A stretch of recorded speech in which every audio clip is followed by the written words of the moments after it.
Can you think back to a time when you have been so incapacitated, so full of pain or discomfort that you haven't been able to do the most basic of functions like going to the toilet?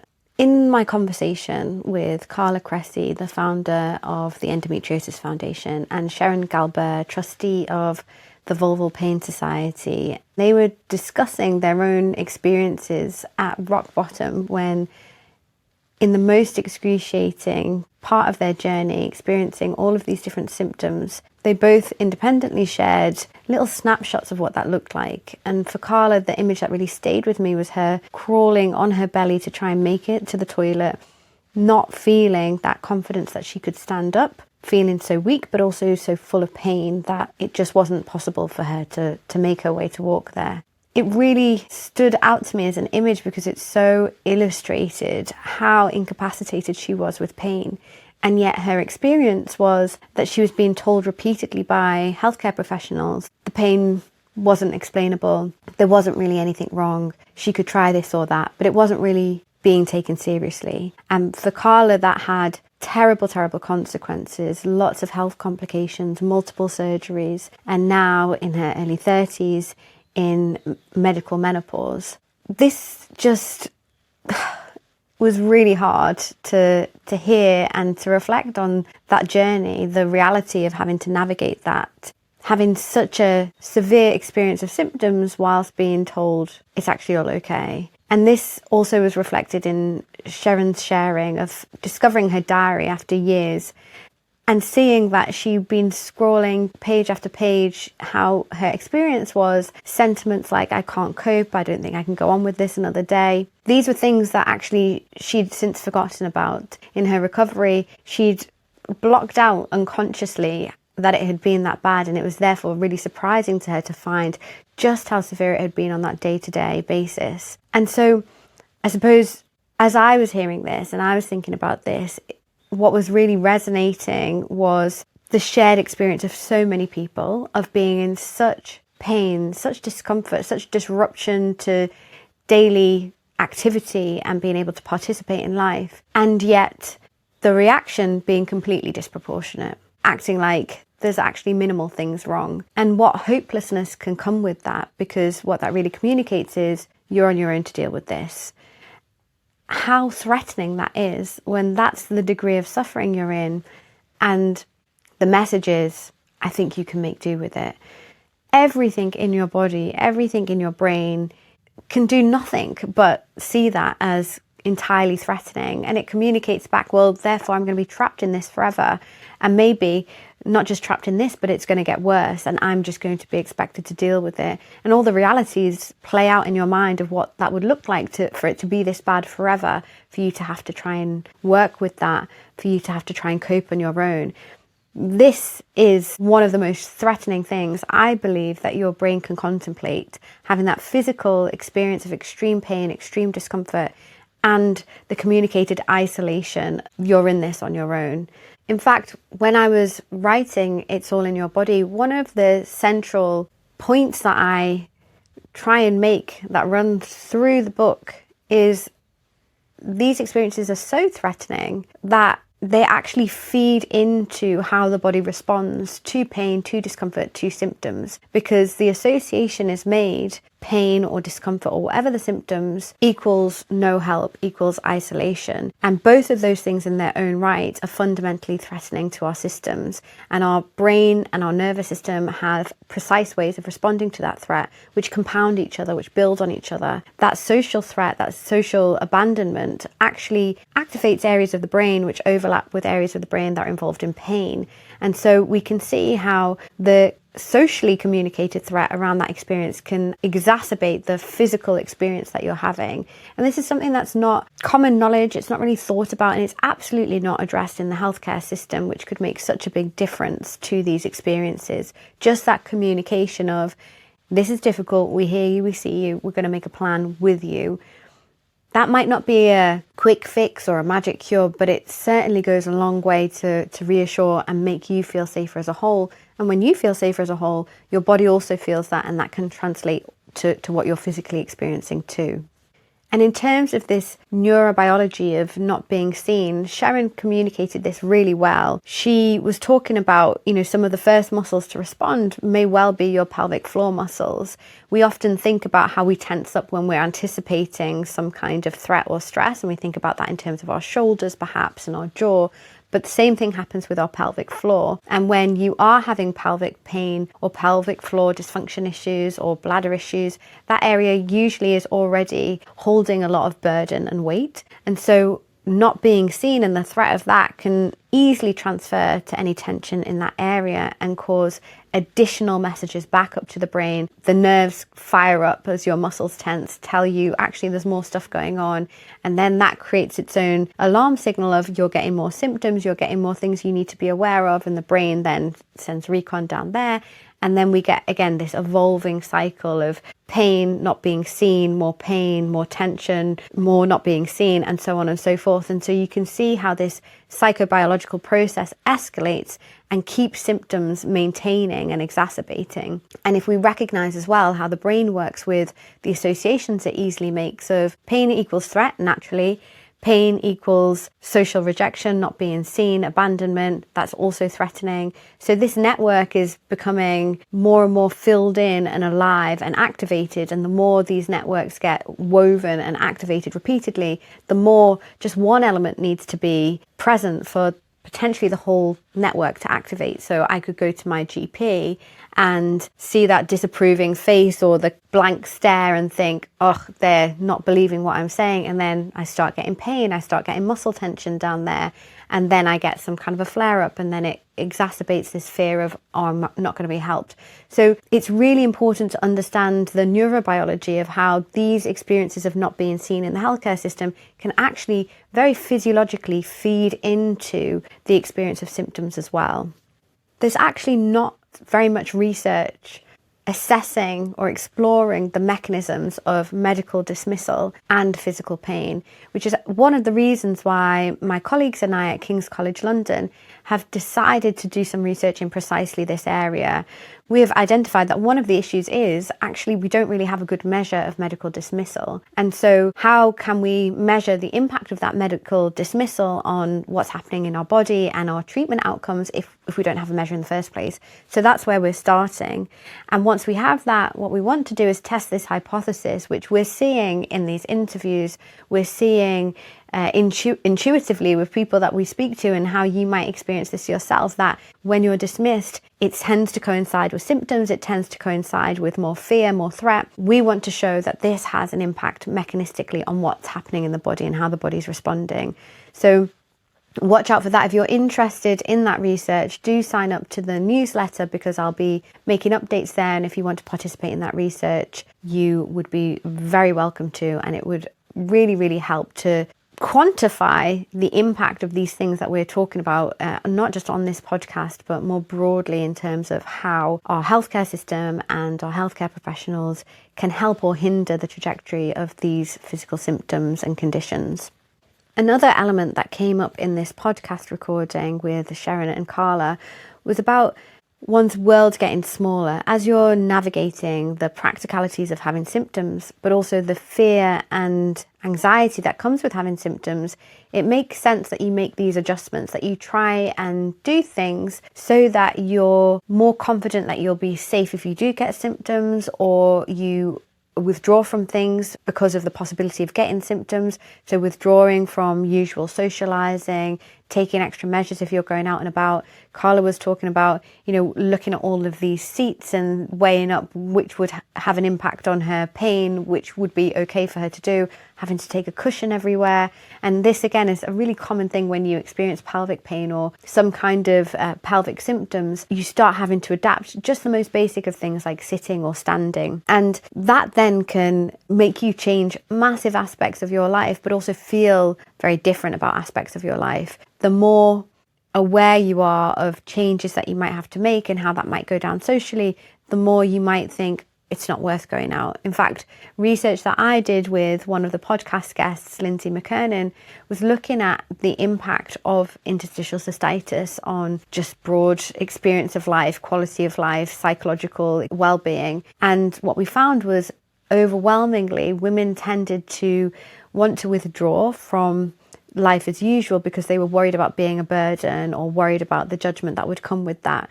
And if you imagine what the impact of that is, your world goes from a particular size and having all of these options to getting smaller and smaller.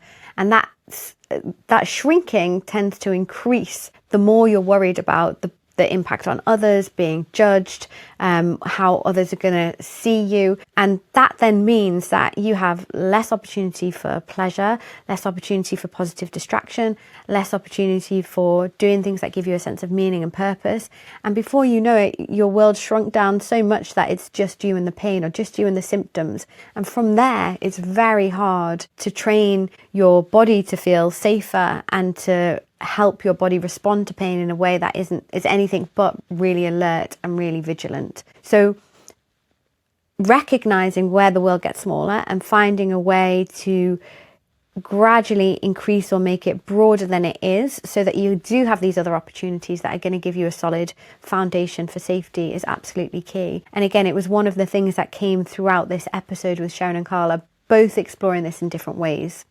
In fact, Sheren presented her framework of working with people with pelvic pain from a cognitive hypnotherapy point of view, and she was talking about creating this foundation of safety first. It's natural to want to interrupt the pain cycle as soon as possible because pain is so unpleasant and aversive, to put it mildly.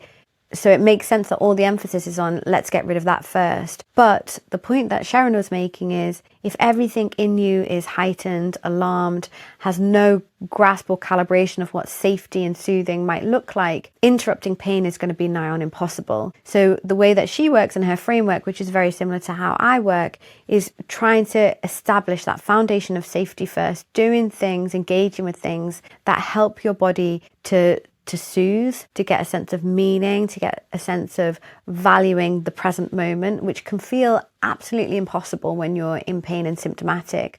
But that's part of the process of finding ways that it is possible, even with symptoms. And as that progresses, then that opens up more possibility for interrupting the pain cycle and making things shift so that you're more likely to then reduce pain long term.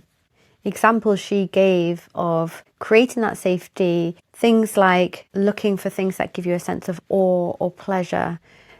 This is a concept that I talk about in my clinical practice of savouring. It doesn't have to be sitting there for long periods of time being like, oh, I'm so thankful and grateful and enjoying this right now. It can be these mini moments of, oh, you know, enjoying this cup of coffee was actually really pleasurable. I'm really enjoying the taste or the smell or whatever. That might be 30-second snippets here and there, but those things really stack up and they really help the brain to recalibrate that there's another end of the spectrum outside of threat and alertness. She also gave the example of having somatic anchors, so things that help you feel safe and rooted to the present in your body, which often have nothing to do with the area that you're experiencing pain. So that might be feeling the solidness of the chair behind you and being able to relax back. That might be in taking a luxurious deep breath and kind of slowing that down so you feel soothed and more in control and there's less of that tightness of breath and shallow breathing in the chest. All of these things are small but potentially mighty as they stack up and as you pay specific attention repeatedly. And adding to that, what Carla was reflecting on was really helpful for her, having gone through an extraordinary amount of isolation, of bodily mistrust, of uncertainty, of surgery after surgery. When she was emerging out from acute recovery and crisis stages, was connecting with people and having that sense of community. One of the reasons that Carla started the Endometriosis Foundation was because she wanted to have these safe spaces where people could connect with each other, but it not just be a circle of despair as everyone's really worried and spiraling about the real difficulties of having endometriosis, but having a safe space to connect on those shared experiences whilst cultivating some sense of hopefulness or camaraderie or insight together. And that's one thing that the Endometriosis Foundation offers members, these beautiful supportive spaces so that you can feel not so alone. And Carla talked about her own experience of a program that she enrolled in, which was Natter in Nature, which was her being able to speak with someone whilst walking out and about in nature, and how much that helped her mentally and emotionally as she was navigating this huge shift that had happened in her life and getting to know her body on the other side of all of these surgeries. And these are things that our brains can easily dismiss as small things, they're inconsequential, especially when you're in so much pain or your body's gone through so much. Something like recurrent surgeries, you might think, what's a walk in the park with somebody going to do? But when you hear the discussion and the conversation about how much these little things, theoretically little things, can do for your emotional state, your mental state, how your brain's processing things, how your body's responding to things, you see that it isn't necessarily about these big overhauls. It's about finding little ways to re-engage with some sense of safety. And that can create this real strong foundation for helping your body shift into this recovery mode. I think the last thing that I want to reflect on from this episode was something that I also see in practice quite a lot. We naturally are so fixated on trying to physically recover, whether that's get rid of pain, whether that's recover from fatigue, whether that's, just entirely getting rid of whatever symptoms it is that you're experiencing, that it can become so singularly focused, we forget how interconnected that is with other systems in our body that are processing all sorts of things around that, including our autonomic nervous system, our central nervous system, and how we're emotionally processing and relating to things. So one thing that really reflected that for me in this episode was when Carla was talking about when the symptoms did start to recede and she was trying to start participating in life more and the pain wasn't quite so overwhelming, was how then the panic attacks came, and she was talking about, the postman could arrive and that would then trigger off a big panic attack. And this can be surprising to people that when, the physical threat goes, the body still has held on to the degree of threat. And even if that's not being expressed through pain or whatever other symptoms, it often gets expressed in other ways. And a panic attack is a very physical experience, but so is any other strong emotion. There are physical things changing in your body. Your brain's activating in particular ways. There might be shifts in neurochemicals that are circulating your body, adrenaline, dopamine even, a change in dispersion of things like endorphins. So whatever the particular neurochemical response, we can get these big shifts as our body's trying to process what's just happened. And that can be really disconcerting. And I've certainly had conversations with people in therapy where they've been like, I feel like I should just be better now because, my physical symptoms are much better. I'm able to do much more, but I just don't feel myself anymore. And I think having grace for your body and what it's been through, and yourself and what you've been through, and what you've had to endure, work out, work with, process to get to where you are, it's another stage tacked on to the end of that, of adjusting now to this new reality, where you've experienced something that you hadn't ever experienced before, which is a shock, which is really hard to get your head and body around. We need to help both brain, nervous system, your emotional kind of capacity to navigate what life looks like now that you've had that, what I end up calling with my clients, a peek behind the curtain. You've seen how terrible things can get. And so it's not like your brain can just shake that off and be like, okay, so now let's resume. That's a traumatic experience. Whatever you think about this word trauma, it is a traumatic experience, little t or big T trauma. To know that things aren't how you thought they were before, to have these difficult physical experiences. So we need to tend to that emotional experience too, to invest in ways that we can process the emotion, we can process the trauma, we can work out this new reality, we can cope with the uncertainty that might still be there. And then we can decide with full intentionality about how we want to live our life now that we know the things that we know, have had the experiences that we've had. And often that does involve changing things from how they were before, but you get to play a role in that when you're thinking about that very actively and approaching it rather than being disconcerted that it's just not automatically back to the way that it was before. And so I think just even recognizing that can be really helpful. It doesn't mean that things are irreparable. It doesn't mean that you're going to be stuck like this forever. It just means there's another stage that you might want to work with and address.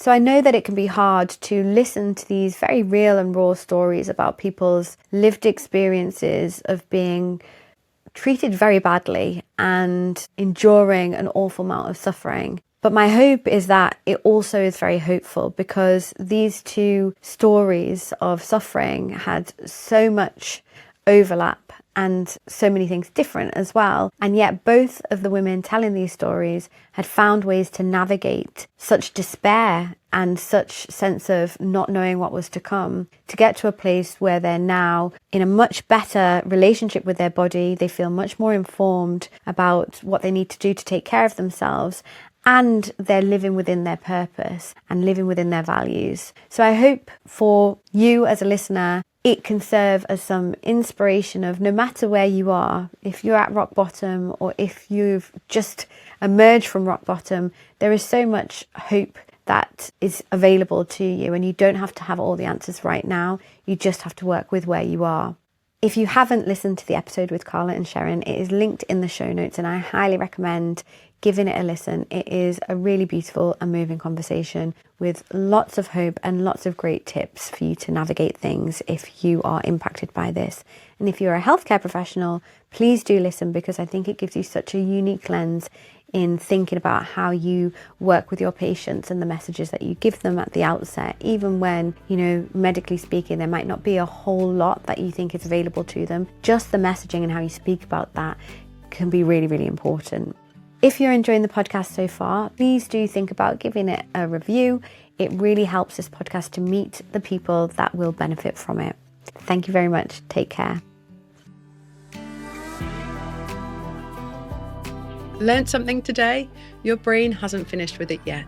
Research shows revisiting new information is all it takes for your brain to start connecting the dots on its own. So subscribe, listen again, and let it do its thing.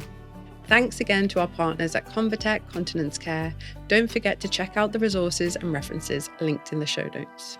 If you found this episode helpful, please consider rating and reviewing the podcast. It really helps to connect the podcast with those who will benefit most from it. This podcast was produced by Maya Sounds and Music.